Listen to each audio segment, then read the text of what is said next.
اسکریبل کے حوالے سے ایک طرف ہم دیکھتے ہیں کہ وہ کرکٹ ٹیم کو نہیں بھیج رہا ہے، دوسری طرف اسکریبل چیمپئن شپ کے لیے پاکستانی ٹیم اور آفیشلز کو ویزے جاری نہیں کیے گئے، جس کی وجہ سے پاکستان ایشین یوتھ اسکریبل چیمپئن شپ کے ٹائٹل کا دفاع کرنے سے محروم ہو گیا ہے۔ اور یہ وہ لوگ ہیں یا یہ وہ ٹیم ہے جو پہلے بھی بھارت کا دورہ کرتے رہے اور ان کو ویزے ایشو ہو جاتے تھے، لیکن اس بار ایسا نہیں ہوا۔ اچھا، اس میں جن پلیئرز کو ویزے جاری نہیں کیے ان میں ورلڈ یوتھ چیمپئن علی سلمان بھی شامل ہیں، اور پاکستان نے 20 کھلاڑی اور 5 آفیشلز کے ویزوں کے لیے اپلائی کیا تھا۔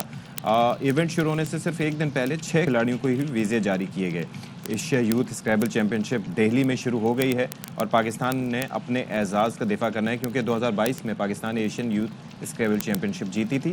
اور اسی پر ہم بات کر لیتے ہیں۔ اسٹوڈیوز میں ہمارے ساتھ موجود ہیں director youth program of Pakistan scrabble association Tariq Parvez صاحب۔ Thank you so much Tariq صاحب۔ وعلیکم السلام۔ یہ جب ایسا کچھ ہوتا ہے، ایک تو یہ کہ ایک دن پہلے 6 یعنی کہ نہ ادھر کے رہے نہ ادھر کے رہے اور باقی سب کے کینسلیشن، تو کوئی ریزنز وغیرہ نہیں ہوتی اس کے لیے؟ نہیں دی گئی، انہوں نے ہمیں کوئی جواب اب آج تک دیا ہی نہیں ہے۔ آج تک نہ کسی ای میل کا جواب دیا، نہ میسج کا، نہ کال اٹینڈ کی، نیور، کمپلیٹ سائلنس۔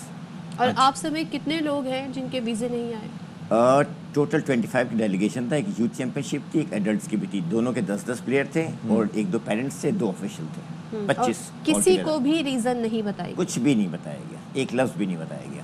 تو اس کے اندر کام مطلب how do you apply directly? جیسے آپ نے جانا ہے، دیکھیں ہم نے انڈیا جانے کے لیے انویٹیشن لیٹرز بھی ہوتے ہیں، اپروولس لینی پڑتی ہیں۔ یہ کام ہم نے اگست کے مہینے میں کر لیا تھا، ہمارے پاس انڈیا سے اپروولس تمام آ گئی تھی۔ ہم لوگ سپٹمبر کے فرسٹ ویک میں ورلڈ یوتھ چیمپئن شپ کھیلنے سری لنکا گئے تھے، وہاں سے واپسی پہ آتے ہی ہم نے فوراً پاسپورٹ جمع کرا دیے تھے 2 مہینے پہلے، یعنی 3 مہینے پہلے انڈیا سے پورے چیزیں کلیئر ہو گئی تھی، 2 مہینے پہلے پاسپورٹ جمع تھے۔ ہماری انفارمیشن کے مطابق آرگنائزرس نے تمام اپروول لے لی تھی، تمام فارمیلٹیز پوری کر دی تھی، ایوری تھنگ واز کلیئر، لیکن اس کے باوجود بات کیا ہوا یہ we have no clue what happened. تو یہ آپ بتائیے کہ مطلب 6 دن پہلے انہوں نے ویزے ایشو بتایا کہ جی ویزے ایشو نہیں ہوا۔ 6 دن پہلے نہیں، ہماری 8 تاریخ کی صبح کراچی سے روانگی تھی، 8 نومبر کی بات کر 8 نومبر کی، اور 7 نومبر کی شام 6:30 بجے اسلام آباد میں انہوں نے میرا دوست جو وہاں پہ بیٹھا ہوا تھا صبح سے، اس کے ہاتھ میں صرف تھما دی ہے، نہ کچھ بتایا نہ کچھ کہا، اور وہ پاسبل ہی نہیں تھا۔ پاسپورٹ اسلام آباد میں تھے، ہم لوگ کراچی میں تھے، جانا لاہور سے تھا، پریکٹیکلی ممکن ہی نہیں تھا۔ تو جن 6 کو بھی ویزا ملا جا ہی نہیں سکتے، وہ بھی نہیں جا سکتے تھے، پاسبل نہیں تھا۔ تو یعنی کہ اب یہ سمجھیں انہوں نے پلان ایگزیکٹلی یہی تھا نا، کیونکہ پاسپورٹ ہمارے اسلام آباد میں تھے، ہم کراچی میں تھے، جانا لاہور سے، اور جو بورڈ اس میں یہ بھی تھا، لکھا ہوا تھا کہ 10 تاریخ کو ٹورنامنٹ تھا، 9 سے پہلے انڈیا پہ انٹر نہیں ہو سکتے۔ اگر 9 کو انڈیا انٹر ہوں تو ہم 10 تاریخ کی صبح سے پہلے پہنچ نہیں سکتے دہلی، کیونکہ 10 گھنٹے کا بس جرنی ہے، بارڈرز اور سب کچھ، تو اٹس پریکٹیکلی انٹرنیشنل فیڈریشن یا ایسوسیشن جس کے انڈر تمام تو اسپورٹس ہوتے ہیں، ان کا کیا اس حوالے سے پوائنٹ آف ویو ہوتا ہے؟ اس کا پوائنٹ آف ویو، اس کا اجلاس ہوگا تو ہم بات کریں گے۔ جو اس کی جو ورلڈ یوتھ کمیٹی ہے اس کا میں چیئرمین ہوں، اچھا، اور جو ایشین اسکریبل فیڈریشن ابھی ریسنٹلی بنی ہے اس کا میں پہلا پریزیڈنٹ ہوں، تو آبویسلی اس کو بہت اسٹرانگلی لیا جائے گا۔ لیکن اس کے اوپر بھارت کا ریئیکشن بھی تو میٹر کرتا ہے کہ ان کی جانب سے آپ دیکھیں جہاں سے آپ نے اپروولز وغیرہ لیے تھے، آپ نے ان کو انٹیمیٹ کیا ہے اس پہ کہ یہ ہو رہا ہے؟ میں ان کے ساتھ ہر منٹ رابطے میں تھا، اور وہ کیا کہتے ہیں؟ They were surprise. جو انڈین اسکریبل فیڈریشن والے ہیں، they are all over friends, ہم پچھلے 10-20 سالوں سے ٹورنامنٹس میں ملتے رہتے ہیں۔ ان کی بھرپور خواہش تھی، کیونکہ پاکستان کے بغیر تو اس ٹورنامنٹ میں کچھ شام رہا ہی نہیں۔ انہوں نے پوری کوشش کی، بہت محنت کی، سب کچھ کیا، آخری لمحے تک کہتے رہے ہو جائے گا، ہم نے سب کچھ کیا اور فکر نہ کریں، اور جب نہیں ہوا تو he was stunned, they were stunned, حیران رہ گئے تھے کہ کیا ہوا۔ یہ جو ہم ٹرینڈ دیکھ رہے ہیں، اب بھارت تو خیر کرکٹ میں تو ظاہر ہے وہاں پر ایک امپیکٹ زیادہ ہوتا ہے نہ کہنے کا، لیکن باقی کھیلوں میں ہم دیکھتے تھے ان کی ٹیم بھی آ جاتی تھی اور ٹورنامنٹ دونوں ٹیموں میں آپس میں ہوتے ہیں۔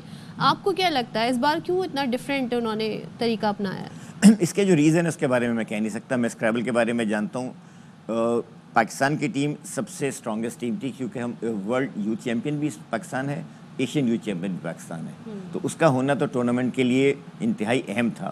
ٹورنامنٹ آرگنائزرس کی پوری خواہش تھی، پوری کوشش تھی، اور انہوں نے بہت تعاون کیا، ہمت سے انہوں نے بھرپور تعاون کیا ہمارے ساتھ، لیکن جن لوگوں نے روکنا تھا انہوں نے روک لیا، ہم بھی مایوس ہوئے، وہ ہم سے زیادہ مایوس ہوئے۔ اس میں رینکنگ سے فرق کس کا، اس سے جو علی سلمان ہے ان کی رینکنگ پہ کوئی فرق پڑے گا؟ نہیں۔ دوسرا یہ ہے کہ اب ان کے نہ جانے سے یا آپ لوگوں کے نہ جانے سے فائدہ کون سے ملک کو پہنچے گا؟ انڈیا کو؟ جو کھیل رہے ہیں 2-3 ملک ہیں، ان میں سے کوئی بھی ایک کھیل رہے، وہ سب ہمارے بچے ہی ہیں، جو بھی جیتے سب ہمارے بچے ہیں، لیکن ایک ٹورنامنٹ جو ہے نا اس کا چام ختم ہو گیا پاکستان کے بغیر، جو کہ نمبر 1 ٹیم ہے۔ چلیں جی let's hope for the best then because یہ تو بڑا نقصان ہوا ہے کہ بھارت یہ بلکہ سوچی سمجھی ایک قسم کی لگ رہا ہے کہ پلاننگ کے تحت بھارتی حکام نے یہ کام کیا ہے پاکستان کو پارٹیسپیٹ کرنا. تو طارق پرویز صاحب آپ کا بہت شکریہ, آپ اسٹوڈیو میں تشریف لائے. ہم سمجھ سکتے ہیں کہ کس ایک کرب کی سچویشن ہوتی ہے کہ آپ مینٹلی پریپیئرڈ ہوں کہ ہم نے جانا ہے وہاں پر, تیاری جو اسٹوڈنٹس ہوتے ہیں ان کی تیاری, جو بچے وہاں پر پارٹیسپیٹ کرتے ہیں. ہم کراچی سے لاہور روانہ بھی ہو گئے تھے ٹائم بچانے کے لیے, وہاں سے واپس, اور آپ کو ایک دن پہلے پتہ چلا. جی ٹو لیٹ. تو یہ سچویشن ہے. اب آپ دیکھ سکتے ہیں کہ بھارت کی جانب سے اس طریقے کے رویے اپنائے جا رہے ہیں وچ از ویری انفارچونیٹ.